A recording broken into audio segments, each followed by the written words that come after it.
Tell me a little bit about this woman you married. This woman I married, the love of my life, Catherine Ross, married Catherine Ross.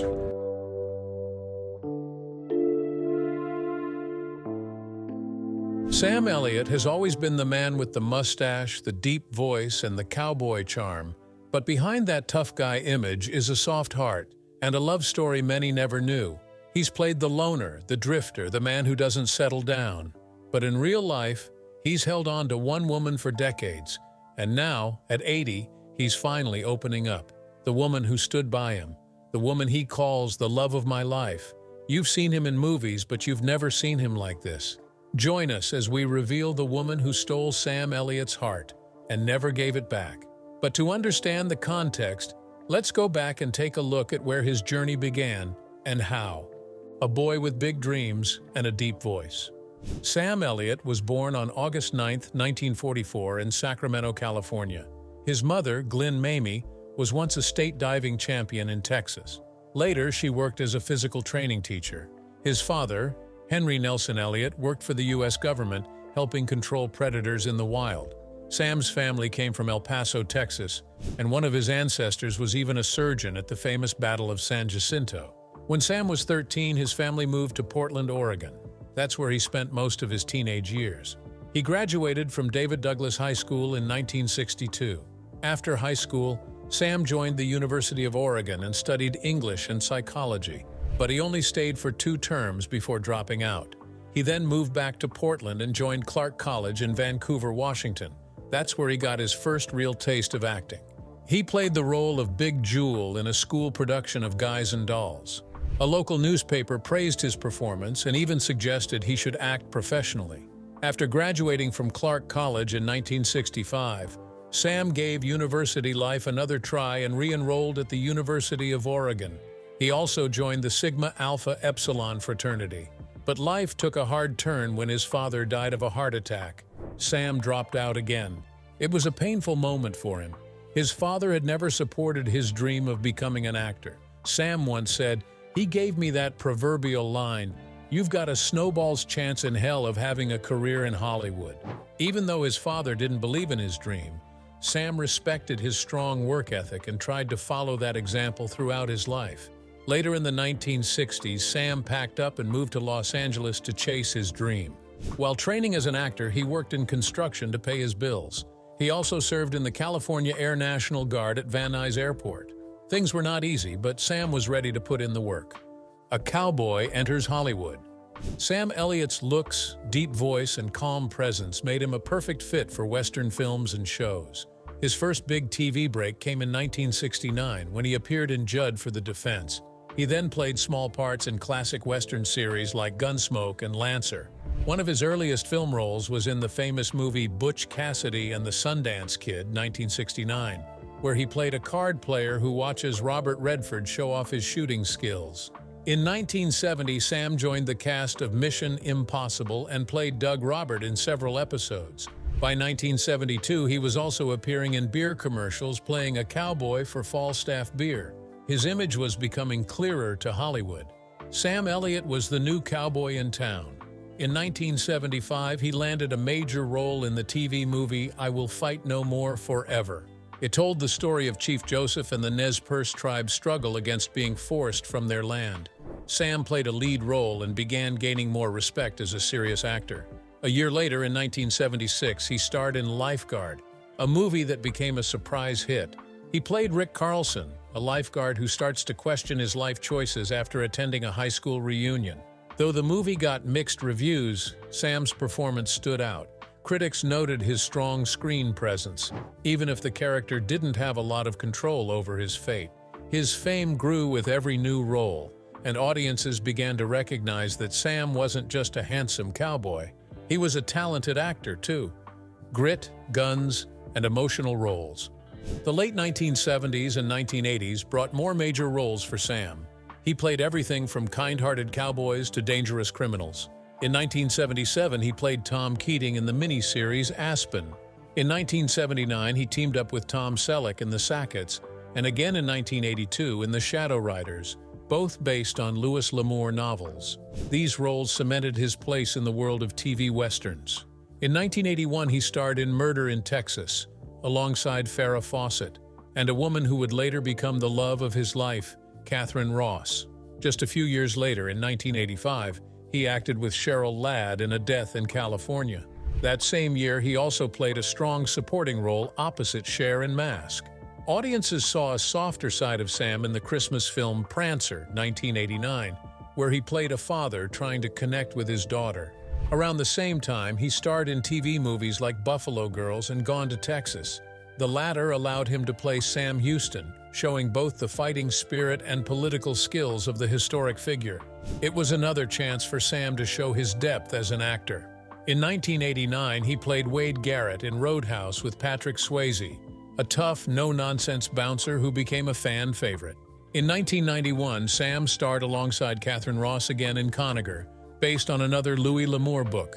Their on-screen chemistry reflected their real-life connection, a voice that became a legend.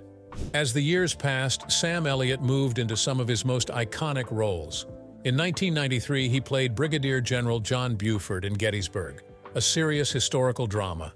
That same year, he also played Virgil Earp in Tombstone, a Western classic. And then came a role many fans still talk about, The Big Lebowski, 1998. Sam played the stranger, the cowboy narrator whose calm voice guides the story. It was a small role, but unforgettable. He continued to land big parts, including playing a tough soldier in We Were Soldiers, 2002, and General Thaddeus Ross in Hulk, 2003. In Thank You for Smoking, 2005, he took on a different kind of cowboy, a former Marlboro man who developed lung cancer. It was a sharp reminder of how his cowboy image had come full circle. Sam also found new audiences through voice roles. In 2006, he voiced Ben the Cow in Barnyard, and in 2010, he was the voice of Buster in Marmaduke. Younger fans might not know his earlier work, but they knew that voice. In 2007, he appeared in the action film Ghost Rider and the fantasy movie The Golden Compass, sharing the screen with stars like Nicole Kidman and Daniel Craig. In 2009, he had a small but memorable role in Up in the Air, as a chief pilot giving wise words to George Clooney's character. Later, he appeared in Parks and Recreation as Ron Dunn, a chill, free-spirited version of Ron Swanson. He also starred in films like Grandma, 2015, and I'll See You in My Dreams. That same year, he won the Critics' Choice Award for Best Guest Performer for his role in Justified. Even as trends in Hollywood changed, Sam Elliott remained steady, his deep voice, strong screen presence, and real-life humility always shining through. And while many actors faded with time, Sam only seemed to grow more respected. The comeback nobody saw coming. Sam Elliott had been around for decades, but in 2015, something unexpected happened. His career picked up speed again, like it was just getting started. He joined the cast of The Ranch, a Netflix series where he played a tough but caring father alongside Ashton Kutcher and Danny Masterson. The show was a hit with fans, and Elliott's calm, no-nonsense style fit perfectly. Around the same time, he also played a recurring character, Phil Milstein, in Grace and Frankie. That role reminded viewers that he could do comedy just as well as drama. Elliott didn't stop there. He lent his famous deep voice to the character Butch in the animated film The Good Dinosaur.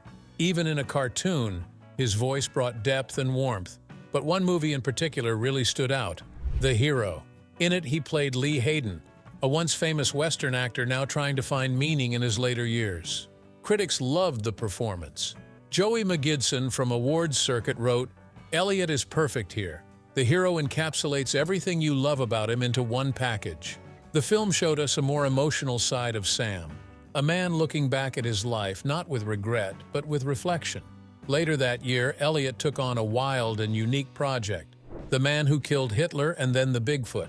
The title may sound strange, but his performance was anything but. Once again, Sam proved he could handle serious roles, no matter how unusual the story. But it wasn't until 2018 that he received the kind of recognition he truly deserved. One role, one nomination, one powerful statement. In 2018, Sam Elliott starred in A Star is Born, alongside Bradley Cooper and Lady Gaga.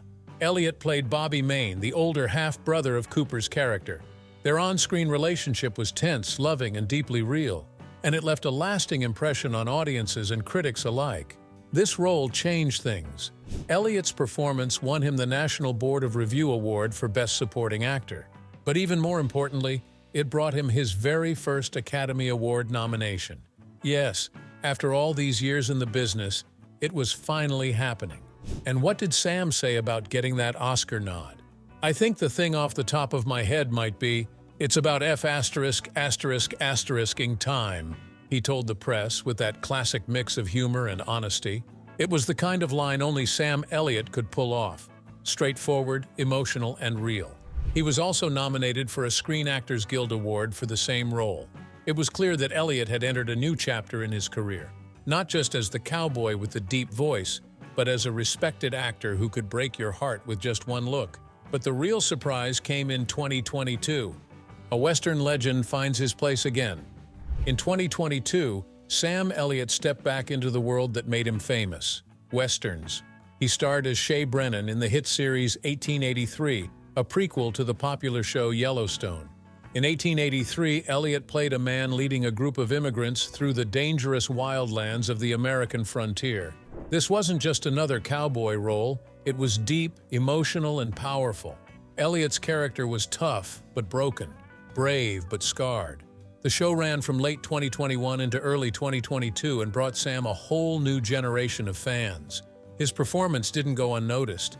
He won the Screen Actors Guild Award for Outstanding Performance by a Male Actor in a miniseries or television movie.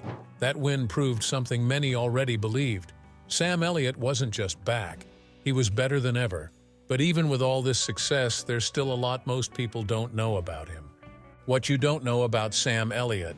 Sam Elliott has been in show business since the late 1960s. His voice and face are instantly recognizable. But behind that calm cowboy look is a man with stories few have heard. Let's start with his dad. When Sam was young, he already knew he wanted to act, but his father didn't see that as a real job. "My father once said, 'You haven't got a snowball's chance in hell in Hollywood,'" Elliott recalled in an interview. That kind of doubt could crush anyone, but Sam didn't let it. He used it as fuel. "That motivated me," he said. "My father was a good practical man, but he came from a different time." Sadly, his dad died of a heart attack at just 54 years old. Sam was only 18. "He saw only a play or two of mine before he died," Sam told 8ARP. "I think he'd be proud that his kid became the actor I did." Those words show us how personal this career has always been for him. And then there's the part of Hollywood most people don't talk about: the casting couch. Yes, Sam Elliott has stories. "You cannot believe the casting couch stories I could tell you," he said back in 1980. He admitted he'd been approached by both men and women. "I've turned them all down," he added. "It's probably hurt me, but I'm the one who has to live with that guilt." Even early on, Elliott stuck to his values. That honesty carried through to his later years. When asked about the #Me Too movement, he didn't hold back. "It's the best thing that's happened to Hollywood in a long time," he told Variety. Another lesser-known story: his first big movie, Lifeguard, should have been a breakthrough. But when Sam saw the film's poster, with him in a pair of Speedos and two women hanging off him, he was stunned. It said, "Every girl's summer dream" over the top of it. "And I was like, wow," he said. The film was serious, but the studio made it look like a cheesy teen flick. Instead of staying quiet, Sam spoke up at press events. "I got myself in some hot water there," he said. As a result, he never worked with Paramount again. But that's always been Sam. Honest even when it costs him. And here's something funny and kind of sweet. Sam Elliott shares his birthday with Smokey the Bear. Both were born on August 9, 1944. Years later, Sam became the voice of Smokey in TV ads. It was a role he took seriously. "Smokey's message is really a very important one," he said. His line, "Only you can prevent forest fires," became even more powerful in that deep, warm voice. Speaking of which, early in his career, people told him to change his voice. "They wanted me to speed up and enunciate," he said. He tried, but it didn't feel right. "I'm glad it didn't work out," he laughed later. A cowboy made for the big screen. Sometimes a role is written for an actor, even before they say yes. That's exactly what happened with Sam Elliott and the Big Lebowski. The film's creators, the Coen brothers, wrote the part of the stranger while already picturing Sam. His deep voice, his Western look, it was all in the script before he even signed on. But being the perfect fit didn't make filming easy. In fact, one of Sam's biggest scenes, the final moment in the movie, was the hardest. He stands in a bowling alley, talking straight to the camera. It's a quiet, thoughtful moment. But the Coen brothers made him do the scene over and over again. 8 or 9 takes, to be exact. Sam remembered thinking, enough is enough. I'd done the scene and felt like I nailed it more than once, he said in an interview. So he finally asked them, hey, you guys gotta tell me what the F*** you want. Their answer? No, we got it on the 3rd or 4th take, we just like seeing you do it. That tells you everything about Sam's talent. Even when he thinks he's done, people still want to see more. But when the camera stops rolling, there's another place where Sam truly feels at home. The place that still feels like home. Sam Elliott may be a Hollywood star, but Oregon holds his heart. He moved there when he was just 13. He grew up in Portland, and even though he lives in Malibu now, he never forgot his roots. During a press event, Sam said something that hit home. My mom's house is still in Portland, and we still own it. He added that he spends a lot of time there, especially in the Willamette Valley near Eugene. I'm ultimately hoping to move back to Oregon, he shared. That's his dream, to go back to the quiet green place that helped raise him. Every summer, he and his wife go to their house in Eugene and stay for about a month. He likes the slow life there, shopping for groceries, gardening, and eating at his favorite local fish and chips place. In one interview, he joked that he ate there 3 times this week. Sam even joins his daughter at Eugene's Saturday market. To blend in, he wears a stocking cap, even if it's hot in July. So I look just as weird as the rest of them, he laughed. That's Sam. Famous but never flashy. Comfortable in jeans and happy in a small-town crowd. But while he loves Oregon, there's one thing he doesn't love at all. No selfies, no tweets, no thanks. In a world where most celebrities are glued to their phones, Sam Elliott is the complete opposite. He doesn't use Twitter. He's not on Instagram. He doesn't even use email. And he's not shy about saying why. Everywhere you look, people are looking at their hands, Sam told AARP. In restaurants, it's like you're sitting in a patch of jack-o'-lanterns because everyone's face is lit up by their phone. He misses the old way, people talking face-to-face without a screen in the way.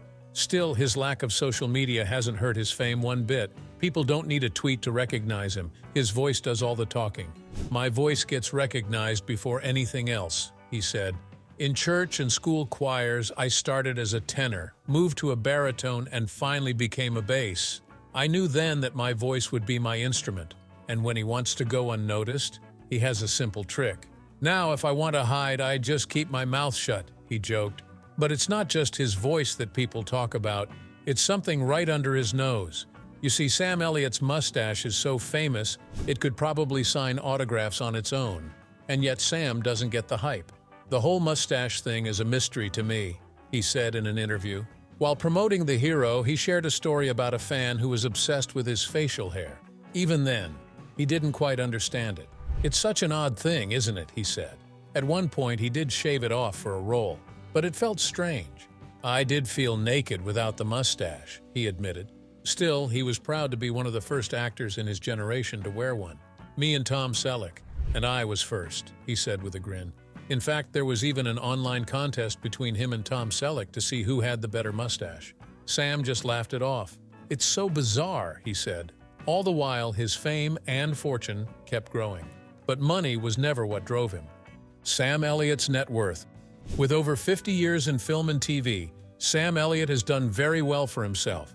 His net worth sits at around $20 million, but he didn't get there by chasing big paychecks. He did it by following his gut. I've never done a job for money, Sam told The Guardian. I've always basically made my own decisions. For him, it's about the story, not the cash. To me, it's all about what's on the page, he said. Sure, that meant turning down some big money roles. And yes, he's worked on movies that basically no one saw. But Sam's okay with that. In the end, what matters to him is the work, the process, the team he's with. If you can't enjoy that, then you're going about it wrong, he said. And in true cowboy style, he added a final thought. Sometimes you eat the process. Sometimes the process eats you. Even with all his success, Sam Elliott never lost sight of what really matters. Doing the work with people he cares about. And there's one person who stood beside him through it all, both on and off the screen. The love story that took its time.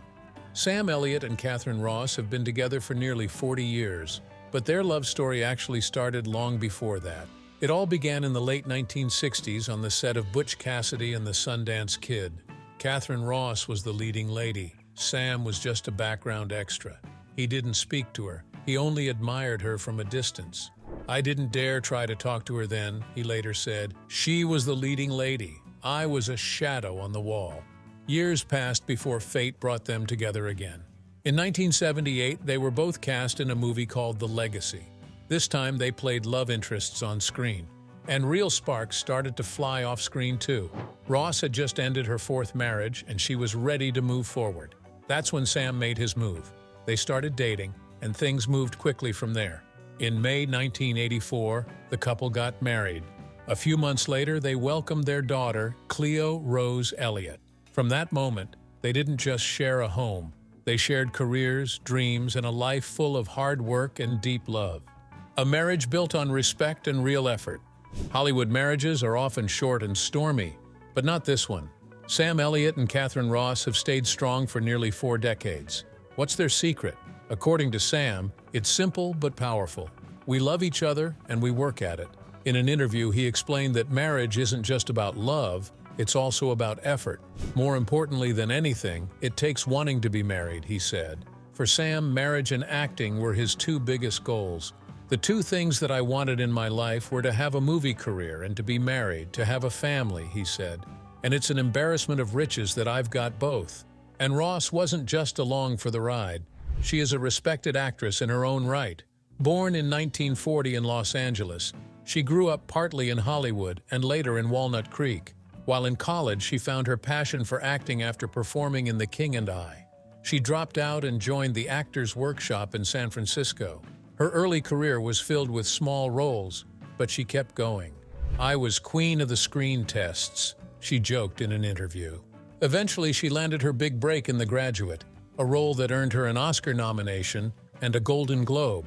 Even with her own success, Ross and Elliot found balance together, both in marriage and in their shared love for acting. They learned to support each other, not just at home, but also on set. And over time, their bond grew even stronger. The projects that brought them closer. The couple didn't just fall in love while filming The Legacy. They kept working together in the years that followed. They acted in several television films, including Travis McGee, Houston, The Legend of Texas, and Conager. In fact, Sam once said that Conager was "one of the highlights of my career." They even reunited in 2017's The Hero, where Sam played an aging actor and Catherine played his ex-wife. But it wasn't just about acting. It was about sharing something creative. "We just like making movies," Sam said. "It's a whole different kind of energy to go home with someone you're working with." Through all these projects, they've kept the fun alive. They laugh, they support each other, and they've found a way to mix their personal and professional lives without losing their love.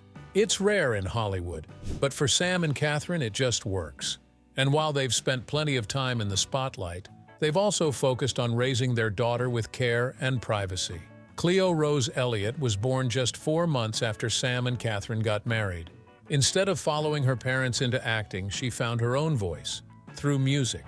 In 2008, she released her first album, No More Lies. She's continued to create music since then, and her parents have supported her every step of the way. "My parents are totally supportive of this," Cleo said. "They're just happy I don't want to be an actor." Cleo often joins her parents at red carpet events like the 2018 premiere of A Star is Born and the 2019 Academy Awards.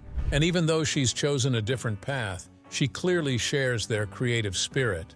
At the 2023 SAG Awards, Sam won for his role as Shay Brennan in 1883. But the moment that touched everyone wasn't just the win, it was what he said afterward. "Thank you to my wife, my beautiful Catherine, my partner through thick and thin, and the mother of our beautiful daughter," he said in his speech. It wasn't just an award speech, it was a love letter spoken from the heart.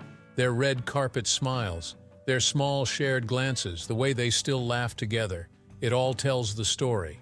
A story of 2 people who found each other, stayed together, and built a life full of love, respect, and quiet strength. Sam Elliott may be known for his deep voice and tough characters, but behind all that is a man who deeply values his family.